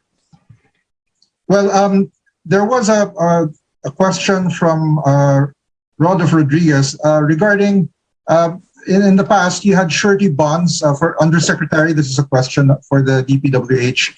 You had surety bonds posted by contractors, which were meant to be insurance against possible losses on unrecovered advance payments to contractors. But that some of these were, there have been some difficulties with these regarding some projects that were rescinded or terminated. Would you say, is there a better alternative to these surety bonds, or is it just an implementation process that needs to be tweaked within the use of these surety bonds for infrastructure projects? Yeah, for the surety bond, that's actually a requirement in the procurement. So the contractor has to really sustain the existence of that bond all the way to the full conditions. But should there be some conflict or some terminations, there could also be a proper legal way on how to handle the surety bond commensurate to the contract regulations. So, but if there's no problem, if say there's a mutual settlement on say cancellations, there can always be no difficulties with regards to the utilization of the surety bond. Ginagamit lang natin yan if there are some issues that may actually cause conflict in the issues for some mutual agreement for the two parties, the owners, the government itself, and the contractor as the implementer. So, may legal aspect naman to resolve such issue.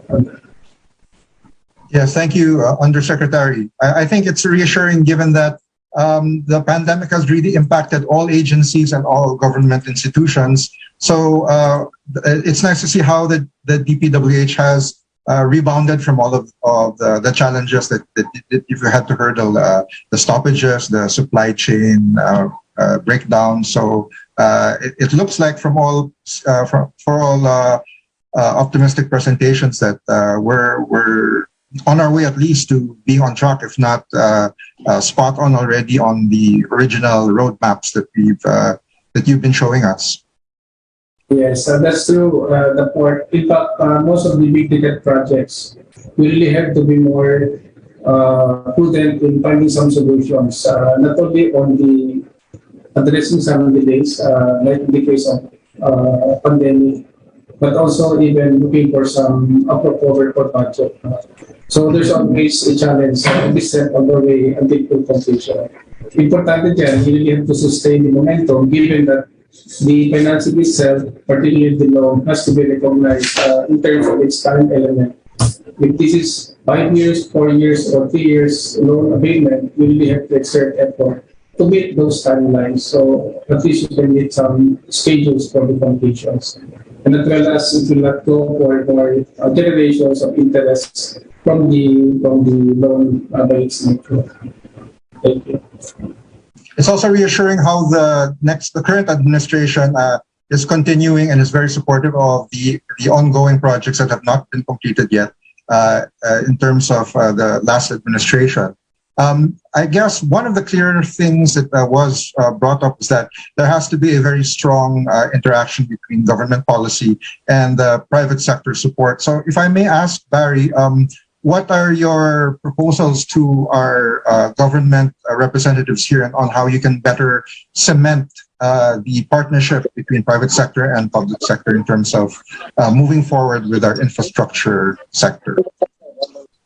Well, number one is the security of payments to contractors. You know, with the pandemic, we have not recovered yet the cost elements involved during the pandemic, which the contractors assume. Now, with the ongoing war between Russia and Ukraine, the prices of materials went soaring up, including fuel. And the price adjustment formula is not indicative of the real thing that the contractors are wishing to get from the government or from the private sector if that project is owned by the private sector. Now, we really need to look at the policies and procedures of the government, from GPPB to PSA when they produce this data, because these are essential data that is required by implementing agencies also in coming up with the price formula. So everything should be updated. Now, one area which delay a lot of projects is the right-of-way acquisition. We need to redo the law so that projects should not be implemented without the right-of-way already acquired. Chances are, if you implement a project with the right-of-way acquisition not there, obviously this project will be delayed. And who bear the extra cost? Is the contractors. We are the weeping boys always in terms of delays, in terms of liquidated damages, etc. And we also need to be transparent on the PPP law so that contractors will be able to participate more truly, this PPP. Because we have the banks that can finance also the PPP, the local banks. But there should be transparency on the part of the implementing agencies on how this PPP work. We need to revisit everything. We need to renew the laws that covers this PPP. And another thing that is very crucial is that corruption is still prevalent. As you have seen in the roadmap, 15 to 35% goes to corruption. That's pretty huge. If you have 100 million worth of project, minus 35%, 65 million only goes to the project. And what will happen is that substandard is being produced by some of the contractors. And then Padrino system should also not be encouraged, especially in regions. You see, most of our contractors shy away from government projects because they cannot enter some of these government projects. So the last administration and the administration before that, you will notice that most of the contractors only considered going with the private sector, and that propped the economy during the time of former President Aquino.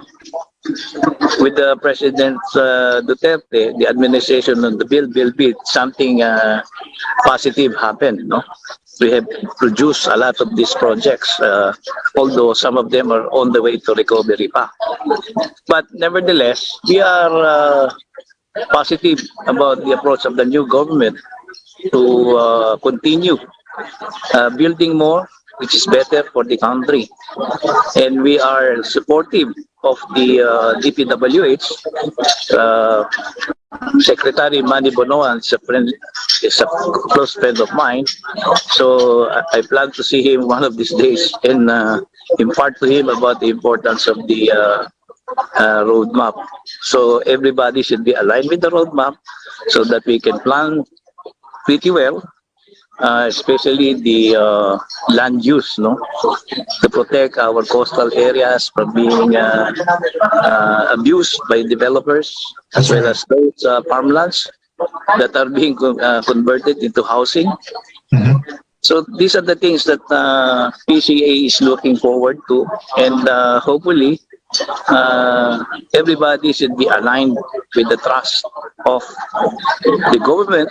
And we are also hoping that by Monday, after the zona, we can get a clearer indication of where the administration is going, and we will support this administration. Yes, looking forward to all those positive possibilities. Thank you. Well, Conrad, it's time to roll up our forum and hit the road, so to speak. So I believe our speakers did their best to answer the very tough questions from our audience and from our reporters based on their specific fields of expertise and specialization. Yeah, so we would like to thank again Mr. Escoto, Yusek Emil, and Mr. Paulino. Maybe we can invite them to give their final message. Maybe we can start with Barry, your final message from the PCA. Yeah, thank you so much for giving us this opportunity to present the roadmap. As you know, we are still not away from the COVID. There are 10 trends that we are working on, and some of these trends are still valid when we develop this in 2021. What we would want people to understand is that we really need a long-term master development plan legislated so that it will be insulated and isolated from conflicting interests of politicians. This is the only thing that we are wishing for. No? A 30-year infrastructure master development plan, insulated and isolated, never to be altered. As you know, we can do these things. We have to change things. We have to change the way we do things, from planning to execution of projects, and hopefully, everybody should be aligned with the intent of this government to come up with a working platform as well as working roadmap where everybody will be aligned. So again, thank you so much for giving us this opportunity. Yes, Thank you. hopefully it'll work out. June, may we ask you to give your final message about the water utilities within the sphere of infrastructure? Come again, sir. Come again. You can give your final message regarding the water services, utilities, as part of infrastructure development. Yes, thank you, Sir Daport.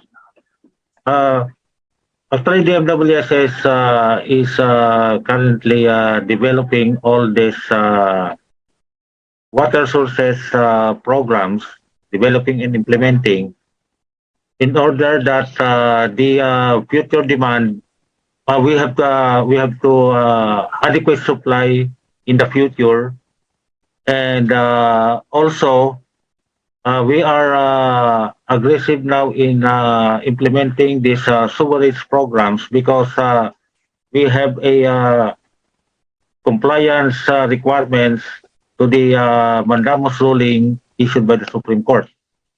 So that programs are lined up in the current rate rebasing program of our concessionaires, that will be every 5 years up to the end of the concession, which is 2046. That's why the roadmap that we are developing for the water supply also considers even after the end of the concession. So that is why all these possible water sources, we are studying it right now, so that in the long run, all of this could be harnessed in order to have an adequate supply of water to Metro Manila. Thank you, Engineer June. And Undersecretary, your final words. Thank you again for giving us your time. Thank you, Sir Daport and Sir Conrad, for giving us this opportunity.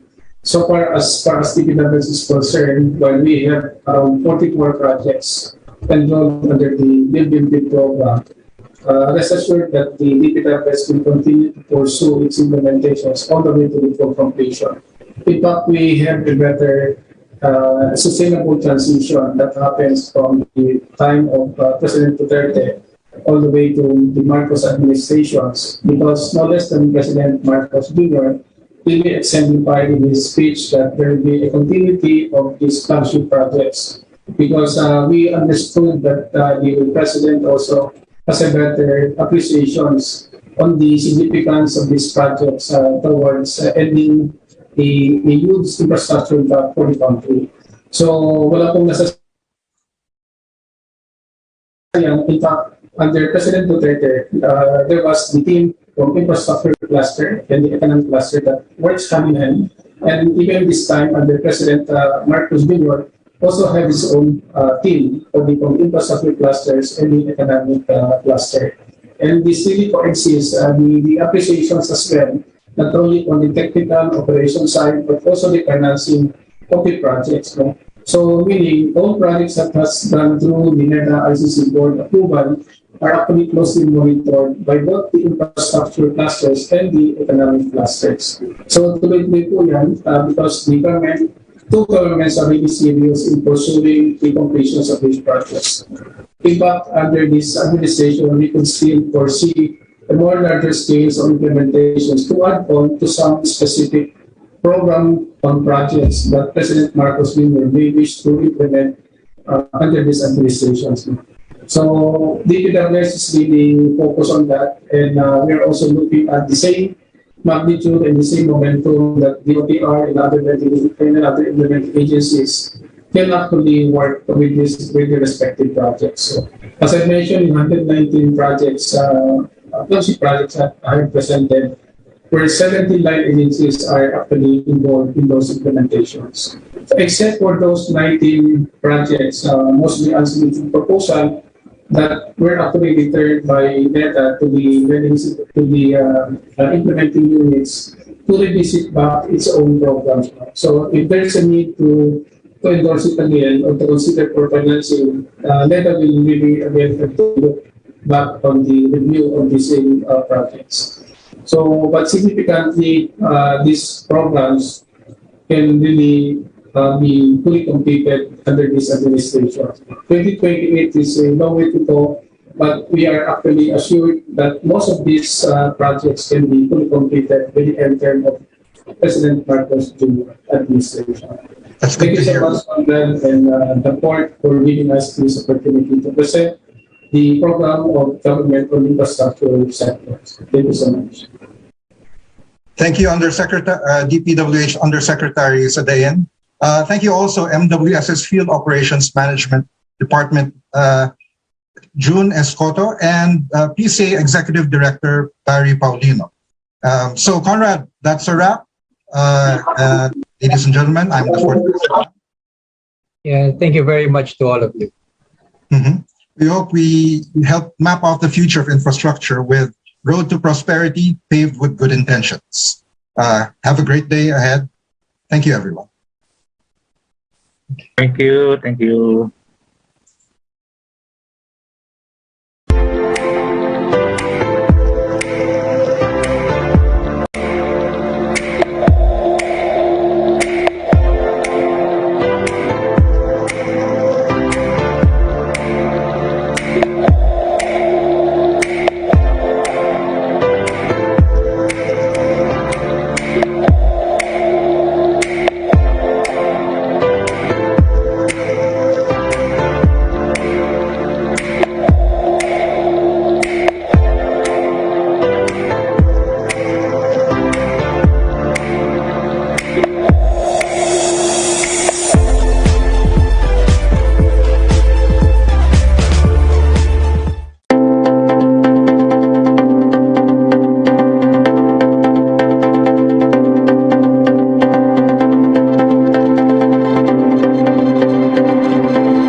Sign up for a year and pay less than 71 pesos per month. Visit tmt.ph/premium to get your free 30 days of the Manila Times Premium.